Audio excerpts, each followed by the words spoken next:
Thanks for everyone for being here. So at around 11:30 a.m., there was a 911 call that was made from inside the school about students that had eaten an edible substance. There were 5 students impacted. One student had brought in this edible substance. It has been tested on site, and it's confirmed that it had THC in it. While we cannot fully confirm that it did not contain fentanyl, we strongly believe that it did not contain fentanyl. And the substance has been sent to the lab to get further information on an analysis on what it is. The students some of the students of the 5 demonstrated lethargy, some were vomiting.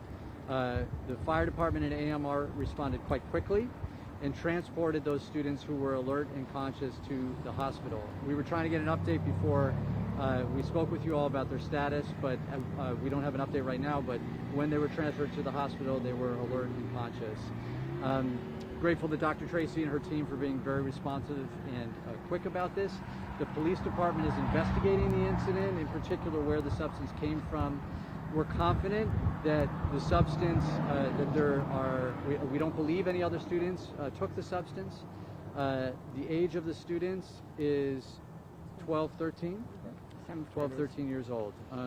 Dr. Tracy, do you want to add anything there? So we made sure we connected with the 7th grade groups, 2 7th grade groups.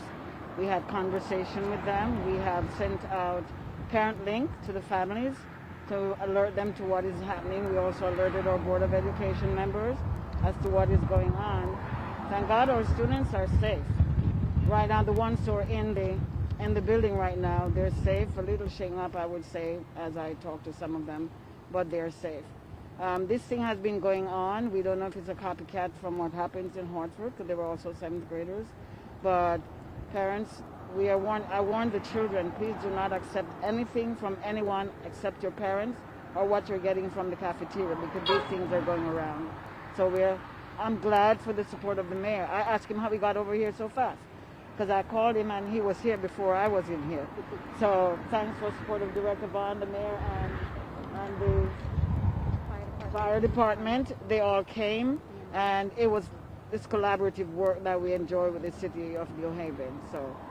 Just one thing to add. So there's a social worker that has been talking with the students. Clifford Beers and a guidance counselor has already been on scene, engaging with the students that were impacted and other students that are in the school, because students, talk a lot about this. We talked about reminding students not to take any substance from anyone else, but at the same time, it's really important for the mental health of the students to have experts on scene now to work through any issues that they may have. Any questions? Were they all in the same class? Was it at lunch? Same class. Same class. You know how kids, they get holiday candy and they distribute to their friends. So maybe the kids thought they were just getting candy. We're not sure of what happens, but it was distributed to the rest of 4, including the one who distributed it, and so they became ill from it. Was it in a classroom or in the cafeteria? I cannot say. I'm not too sure. That I cannot attest to whether it was coming in this morning or in the cafeteria. I am not sure, but I just know it was as they arrived at school, a teacher saw what was going on. A student went up to the teacher and said, "I'm not feeling well," and she noticed that this child was visibly sick. And then she called down to the principal's office.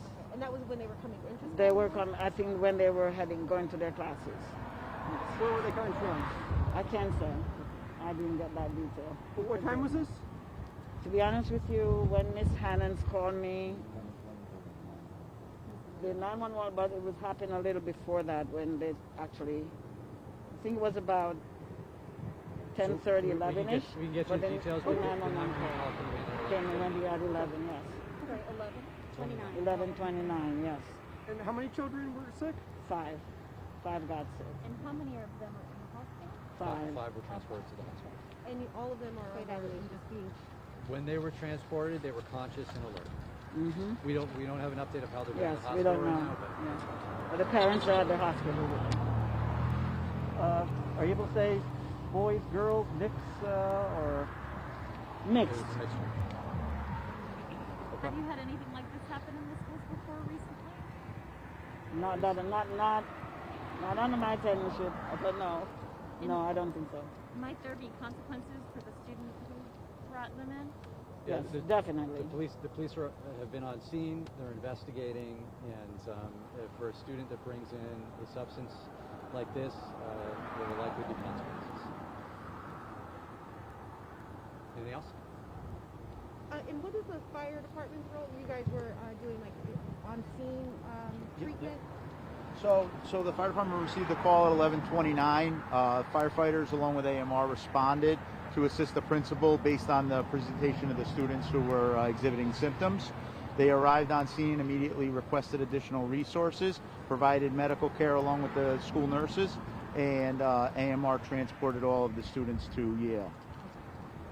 Of course, the 911 call goes to all the emergency sector of the city. It becomes operative at that time, so every one of them is involved. Thank you. Is there any evidence that you say that whether this is like a homemade product or something that came from a distributor in another state, possibly?